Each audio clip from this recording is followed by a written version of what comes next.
8 ذوالحجہ کو آپ جب مینا جائیں گے، ہائے ہائے کیا منظر ہے. یقین کریں دنیا کے بڑے بڑے آپ نے پلازے دیکھے ہوں گے، دنیا کے بڑے بڑے ایسے شہر دیکھے ہوں گے جس کی مثال دی جاتی ہے، مگر یہ ایک ایسی بستی ہے جو سال میں ایک ہی بار آباد ہوتی ہے. لاکھوں لوگ خیموں میں جمع ہوتے ہیں. بلیو کریں ملٹائی نیشنل 5 اسٹار ہوٹل کا بستر ایک طرف اور مینا کے خیمے کی رات ایک طرف، اور وہاں واش روم اور وضو خانے میں لائن میں بھی لگ رہے ہیں، مگر اس کا بھی ایک مزہ ہے. لبیک کی صدائیں ہیں. تو یہ کیفیت کو انجوائے کرنا ہے، اس میں فرسٹریٹ نہیں ہونا ہے، اس میں گھبرانا نہیں ہے. یا معاذ اللہ وہاں بھی لوگ کہہ رہے ہوتے ہیں یار مزہ نہیں آ رہا، کھانا نہیں مل رہا، اور جناب وضو کے لیے اتنی لمبی لائن ہے. نہیں جناب، یہ تو نصیب والوں کو حصہ ہے. خدا کی قسم آپ جب مینا میں ہوگے نا، دنیا کے کروڑوں مسلمانوں کی آنکھیں اشکبار ہوں گی. وہ آپ کو دیکھ رہے ہوں گے ٹی وی پر کہ دیکھیں یہ کتنے خوش نصیب ہیں، آج احرام پہنے مینا میں ہیں، مینا میں رات گزار رہے ہیں، صبح عرفات جانا ہے. اور یا اپنے گھروں کے بستر پر آرام دہ کمروں میں بھی وہ تڑپ رہے ہوں گے کہ کاش ہم بھی ان کے ساتھ مینا میں ہوتے.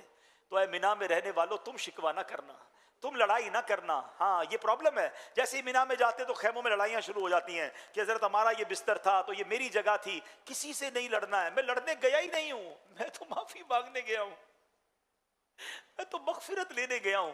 اگر آپ کو لگتا ہے کوئی غلط کر بھی رہا ہے تو آپ معلم کے بندے کو بلائیں، خود کسی سے نہ لڑیں، کونے میں بیٹھ جائیں، ذکر و درود پڑھیں. 5 نمازیں آپ نے وہاں پڑھنی ہیں ماشاءاللہ. ابھی رفیق الحرمین ساتھ لے جائیں، کوئی کتابیں ساتھ لے جائیں. اچھا وہاں ہم نے بھی دیکھا جب حاجی مینا میں پہنچتے ہیں نا، کچھ رات کو پہنچ جاتے ہیں، کچھ صبح پہنچتے ہیں، تو صبح صبح تو لبیک کی صدائیں آ رہی ہوتی ہیں، کوئی قرآن پڑھ رہا ہوتا ہے، کوئی تسبیح پڑھ رہا ہوتا ہے. مگر چونکہ ہماری انفراد عبادت کی تو عادت ہی نہیں ہے، 1 آدھ گھنٹے کے بعد اب جناب مستی مذاق شروع ہو جائے گی، پھر سیاست پر باتیں ہوں گی، الگ الگ خیموں سے الگ الگ آوازیں آ رہی ہوں گی، کوئی کسی کو نام رکھ رہا ہوگا. یہ عجیب ماحول ہنسی مذاق کا اور جس کو کہتے ہیں فضولیات کا ماحول بن جائے گا. ایسے ماحول میں آپ مت رہیے گا. آپ کو لگتا ہے مطالعے سے تھک گیا ہوں، تسبیح اٹھا لیجئے گا. تسبیح کے بعد تھک گیا ہوں تو نوافل شروع کر دیجئے گا. موبائل فون پر کچھ تلاوت، کچھ نعتیں، کوئی ایسی چیز جس میں بس میں عبادت پہ مصروف رہوں. اور سبحان اللہ اب جو رات آئے گی پیارے اسلامی بھائیوں، یہ شب عرفہ ہے. یہ رات پتہ ہے کون سی ہے؟ شب عرفہ. صبح کہاں جانا ہے؟ عرفات جانا ہے. تو شب عرفہ بڑی مقبول رات ہے.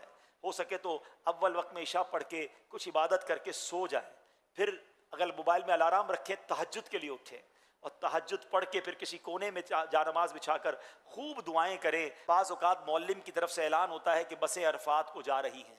وہاں میں مشورہ دوں گا کہ جو مینا میں رات ہے نا، یہ گزارنا سنت مؤکدہ ہے. تو کوشش کریں کہ فجر کی نماز پڑھ کر جائیں، کہ یہ سنت ہے کہ فجر پڑھ کر، بلکہ طلوع آفتاب کے بعد یا سے فجر کا ٹائم ختم ہو جائے پھر جائیں. لیکن رات سے معلم کی بسیں شروع ہو جاتی ہیں. اگر سارے ہی جا رہے ہیں اور آپ کی معلم یا آپ کا گروپ لیڈر بات نہیں مان رہا تو پھر آپ چلے جائیں.